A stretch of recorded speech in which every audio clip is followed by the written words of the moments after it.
Yes, നിങ്ങൾക്കിത് വിശ്വസിക്കാൻ പറ്റില്ല. പെൻ ഉപയോഗിച്ചിട്ട് ട്രീ സിമ്പിളായിട്ട് വരയ്ക്കാനുള്ള സീക്രട്ട് ഞാനിപ്പോൾ നിങ്ങൾക്ക് പറഞ്ഞുതരാം. ഒരു ഗ്രാമത്തിൽ 2 കുട്ടികളുണ്ടായിരുന്നു. അതിലൊരു കുട്ടി നല്ല രീതിയിൽ ചിത്രം വരയ്ക്കുന്ന കുട്ടിയായിരുന്നു. പക്ഷെ അതുകൊണ്ട് തന്നെ ആ കുട്ടിക്ക് ഭയങ്കര അഹങ്കാരമായിരുന്നു, ഞാൻ നല്ല ആർട്ടിസ്റ്റ് ആണെന്നുള്ളത്. രണ്ടാമത്തെ കുട്ടി ഒരു മോശമില്ലാതൊക്കെ വരയ്ക്കും. പക്ഷേ വീട്ടിൽ കുറച്ച് സാമ്പത്തിക ബുദ്ധിമുട്ട് കാരണം ചിത്രം വരെ പഠിക്കാൻ പോകാനൊന്നും സാധിച്ചില്ല. ഒരു ദിവസം ഗ്രാമത്തിൽ ചിത്രരചന മത്സരം വന്നു.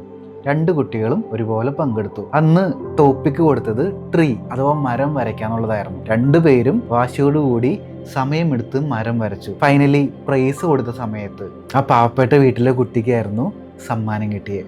എല്ലാവരും കുട്ടിയോട് ചോദിച്ചു, എങ്ങനെ എത്രയും മനോഹരമായിട്ട് മരം വരയ്ക്കാനായിട്ട് സാധിച്ചേ? ആ കുട്ടി പറഞ്ഞൊരു ഉത്തരവുണ്ട്, എന്നെ മരം വരയ്ക്കാൻ പഠിപ്പിച്ചത് പ്രകൃതിയാണ്. അതിലും മരങ്ങൾ, ഓരോ മരങ്ങളും എങ്ങനെയാണ് വളരുന്നത്, ഓരോ മരത്തിൻ്റെയും തടിയുടെയും ഇലയുടെയും പ്രത്യേകത എന്താണ്, ഓരോ മരത്തിൻ്റെയും ബ്രാഞ്ചസ് എങ്ങനെയാണ് വളർന്നു പോകുന്നതെന്നൊക്കെ ആ കുട്ടി നേരിട്ട് കണ്ട് മനസ്സിലാക്കി അത് പേപ്പറിലേക്ക് പകർത്തി പ്രാക്ടീസ് ചെയ്തിരുന്നു. നിങ്ങൾക്ക് നല്ല മരങ്ങൾ പേപ്പറിലേക്ക് പകർത്തണം, വരയ്ക്കണമെന്ന് ആഗ്രഹം ഉണ്ടെങ്കിൽ നിങ്ങൾക്ക് ഏറ്റവും നന്നായിട്ട് എവിടെ നിന്ന് പഠിക്കാനായിട്ട് സാധിക്കുക, നെക്സ്റ്റ് ടൈം നിങ്ങൾ വീടിന് പുറത്തേക്ക് ഇറങ്ങുന്ന സമയത്ത് നിങ്ങളുടെ ചുറ്റുമുള്ള മരങ്ങളും ചെടികളൊക്കെ ഒന്ന് ഒബ്സർവ് ചെയ്യുക. പറ്റുവാണെങ്കിൽ നിങ്ങളുടെ ഡ്രോയിങ് ബുക്കിൽ അതൊന്ന് വരച്ചെടുക്കാനും ശ്രമിക്കുക. സോ സമയമെടുത്ത് മാക്സിമം ഒബ്സർവ് ചെയ്ത് വരയ്ക്കാനായിട്ട് ശ്രദ്ധിക്കുക.